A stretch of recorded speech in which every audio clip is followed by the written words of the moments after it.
Waxaan ku baranaynaa casharkan farqiga u dhexeeya periods iyo groups ee uu leeyahay tusaha curiyaasha ama periodic table.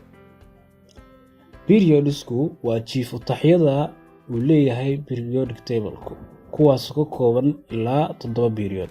Periodka koowaad waxaa ku jira 2 curiye, sidaa darteed waxaa la yidhaahdaa short period. Sidaas la mid ah jiif-u-taxyada labaad iyo saddexaad, iyaguna waxaa lagu magacaabaa short period maadaama ay ku jirto 8 curiye oo keliya.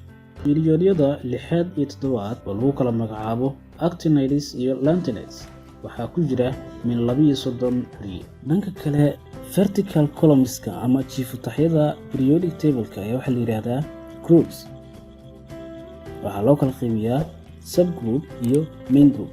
Periodisku waxa ay tilmaamaan inta heertamar ama shell ee uu leeyahay curyuhu. Curiyaasha isku periodka ah ma aha kuwa isku astaan ah. Tusaale ahaan, potassium iyo calcium waa isku period, laakiin ma aha kuwa isku astaan ah.